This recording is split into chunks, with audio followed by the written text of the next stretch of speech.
欢迎来到数字美食频道，我是老高，带大家看一部中国奇幻电影。如果你想看我对电影评价，可跳到尾部。开篇，已然殒命的殷郊被送往天庭，这一死而复生的请求让众仙陷入两难。逆天改命有违天道，可天谴将至，殷郊作为天下共主的最佳人选，是挽救苍生的最后希望。无奈之下，元始天尊率12金仙结阵，试图唤醒殷郊，却不料殷郊竟吸走了天尊的全部法力，一场意外的变数悄然酝酿。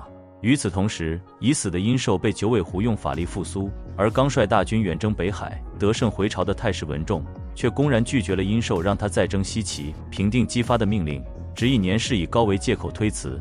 僵局之下，已故邓将军之女邓婵玉主动请战。作为将门之后，她自幼在沙场摸爬滚打，对自己的战力充满信心，只求殷寿拨给他800骑兵，便立誓取下姬发的首级。兵发西岐的第一关便是渡河，邓婵玉召集当地民夫搭建浮桥，可就在浮桥即将连通时，民夫们竟对着他唱起轻佻情歌，手下将士怒不可遏，邓婵玉却不以为意。没曾想，下一秒民夫突然抽走浮桥的关键部件，800骑兵瞬间坠入河中。原来这些民夫早被姬发安插，是诱敌深入的陷阱。眼看骑兵即将葬身水底，魔家4将及时登场，将士兵们从河中救起。躲过一劫的邓婵玉很快又落入姬发设下的第2重埋伏。姬发故意将他引入一处高山峡谷，这里正是伏击的绝佳之地。邓婵玉一眼识破地形中的危机，却仍带兵追击，果不其然遭遇伏击，山土石滚落，将魔礼青掩埋。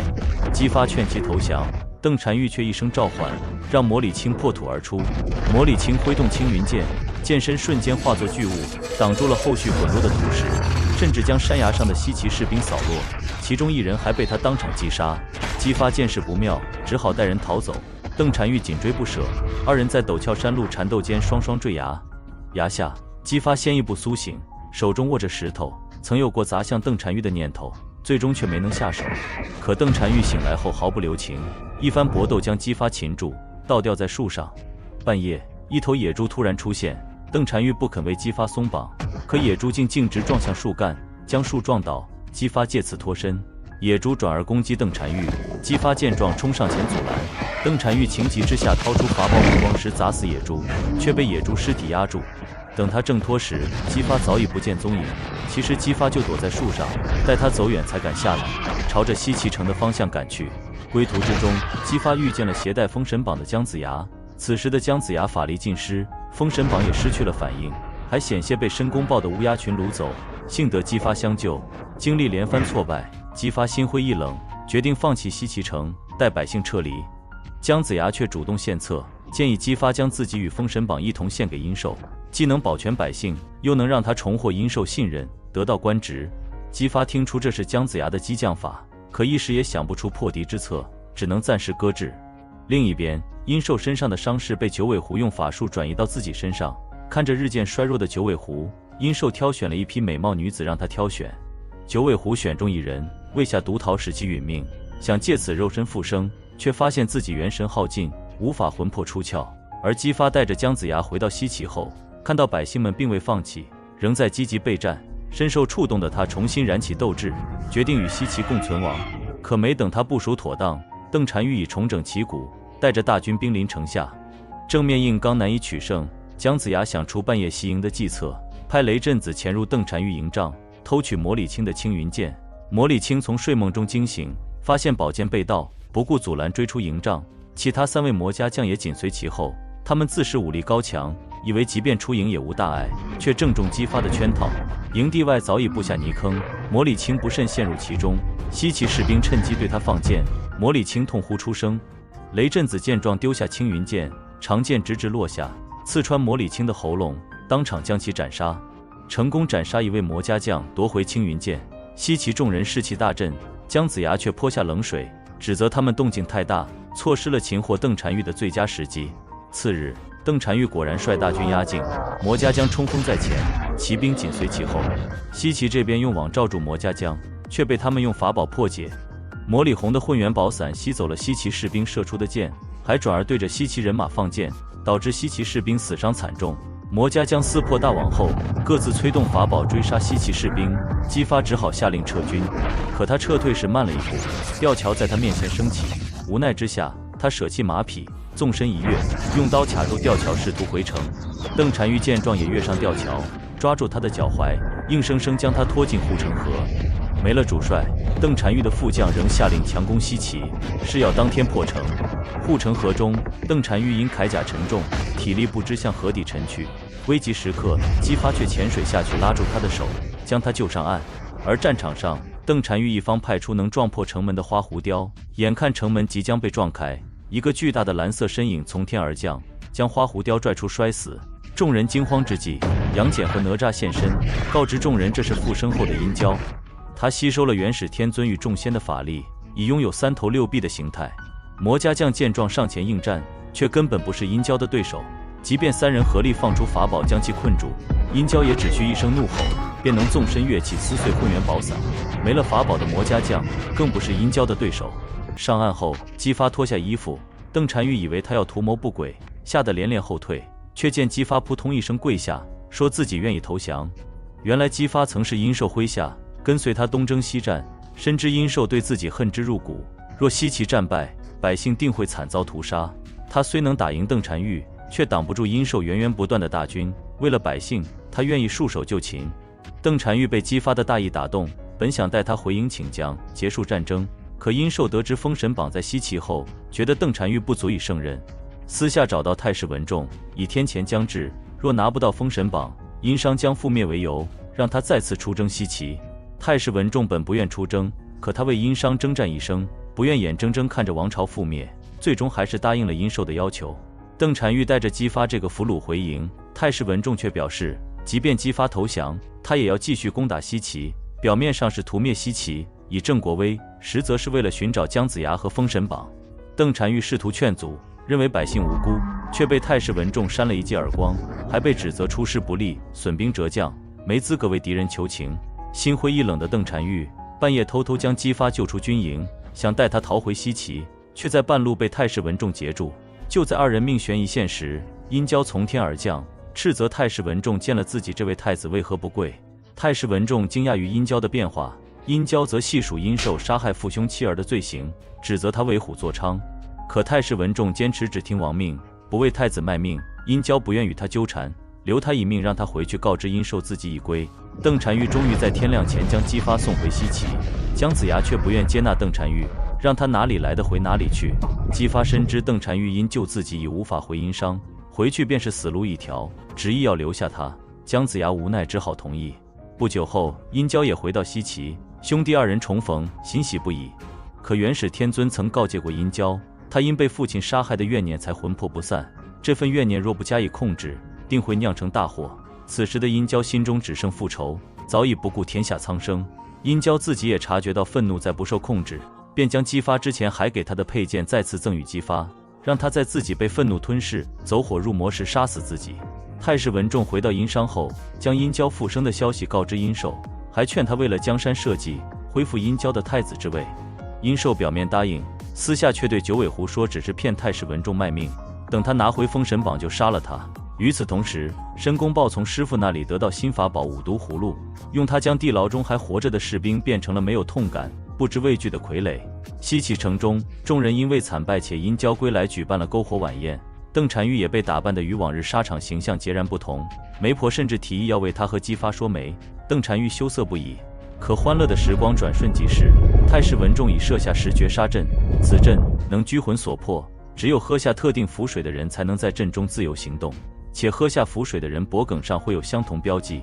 随着太师文仲催动法阵，数面镜子浮上天空，对着西岐百姓照去。姜子牙察觉不妙，让众人躲到阴暗处，却还是晚了一步。不少百姓和士兵被镜子照到后失去意识，倒地不起。雷震子试图摧毁镜子，却力不从心。姜子牙认出这是10绝杀阵，唯有找到法坛并摧毁才能破解。众人分头寻找法坛，同时加强城门防守。可没等找到法坛，喝下符水的殷商士兵已冲破城门，与西岐士兵展开混战，姬发让百姓躲进侯府。姜子牙、哪吒、杨戬几人险些被劲光照射，雷震子用身体护住他们，殷蛟也及时赶来挡住劲光，才保住雷震子一命。姜子牙看着殷商士兵脖梗上的标记，突然想起曾在邓婵玉脖梗上见过相同的符号，瞬间明白邓婵玉是太师文仲派来的内应，只是假意归降。姜子牙心生一计，故意落单，果然邓婵玉出现，骑马将他带走。原来太师文仲曾与邓婵玉约定，若他能潜入西岐抓住姜子牙，带回封神榜，便保证不屠杀西岐百姓。邓婵玉本就反对滥杀无辜，认为沙场厮杀与百姓无关，便答应了这个约定。可到了法坛后，太师文仲却翻脸不认账。法阵已启动，士兵们早已开始攻城，他不可能为了一个约定放弃到手的胜利，更何况违背大王命令与你交易本就是谎言。西岐城中，哪吒用混天绫挡住净光，为百姓争取逃跑时间；杨戬和姬发则四处解救百姓。这时，天空中闪现一道烟花，众人立刻明白烟花升起的位置便是法坛。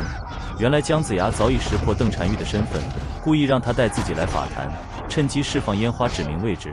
他身上的封神榜也是假的，真的封神榜一直在姬发手中。姬发立刻朝着烟花方向赶去，净光紧追不舍。殷郊举着木板替他挡光，带着他奔跑，可木板被太师文仲用法术击碎，殷郊也被净光照到失去意识。雷震子接过接力棒，继续带着姬发前进。终于抵达法坛，姬发却看到姜子牙昏迷倒地，生死不明，悲痛欲绝的他想冲上前，邓婵玉急忙拦住他，让他先去法坛斩杀太师文仲，破解法阵，否则等法阵完全结成，所有失去意识的人都会永远被困其中，彻底殒命。此时城中的哪吒已支撑不住，混天绫破裂后，他被净光照到失去意识。杨戬为保护一个孩子，也被净光击中昏迷。殷商士兵冲进侯府，准备对百姓下手。姬发再也无法犹豫，举起剑爬上法坛，准备刺杀太师文仲。太师文仲却威胁他，杀了我，法阵破解，所有喝下符水的人都会死，包括邓婵玉。这段时间的相处，姬发早已对邓婵玉暗生情愫，一时竟难以抉择。邓婵玉见状，爬上法坛按住姬发的剑，帮他刺破了太师文仲的防护罩，还刺伤了太师文仲头顶的阵眼，成功破解法阵。随着法阵消散，那些准备屠杀百姓的殷商士兵也化作飞沙，在风中消散。邓婵玉的生命也走到了尽头，他倒在姬发怀中道歉，姬发为他唱起了当初民夫们唱过的那首情歌。邓婵玉随着歌声化作光点，渐渐消散。城中失去意识的百姓和士兵纷纷苏醒，西岐终于迎来生机。殷郊在梦中与母亲重逢，母亲温柔地说要教他弹琴。醒来后，他抱着琴，复仇的决心愈发坚定。而殷寿从睡梦中惊醒，发现殷郊已化身三头六臂，出现在自己宫门外，正准备发动攻击，关键时刻却被通天教主阻拦。太师文仲虽逃过一劫，却被申公豹找上。申公豹带着一个曾装过无数殷商敌人首级的空匣子，显然是为取他性命而来。太师文仲不甘束手就擒，拔剑砍向申公豹，竟将他的头颅砍下。可申公豹身首分离仍能存活，转瞬便砍断了太师文仲的头颅，取走了他的性命。而申公豹此行不仅是为了太师文仲的首级，还带来了大批傀儡士兵。在他的指挥下，傀儡们朝着西岐进发，新一轮的危机悄然降临。《封神榜2》作为一部奇幻续作，既延续了封神宇宙的宏大世界观，又在剧情冲突与人物塑造上实现了突破。影片中，宿命与选择是贯穿始终的核心。殷郊因怨念复生，却在复仇与苍生间挣扎。姬发从弃城到死守，在个人荣辱与百姓安危中做出抉择。邓婵玉从奉命出征到为义叛离，用生命诠释了大义的重量。这些角色不再是简单的正邪对立，而是有着复杂的内心世界。他们的每一次选择都推动着剧情走向，也让观众看到了封神背后人性的光辉与挣扎。特效层面，影片将奇幻与史诗感完美融合，殷郊三头六臂的形态、十绝杀阵的诡异壮观、花狐雕工程的震撼场景，都通过细腻的特效呈现，让观众仿佛置身于那个仙魔交织、战火纷飞的世界。而情感线的刻画也十分动人。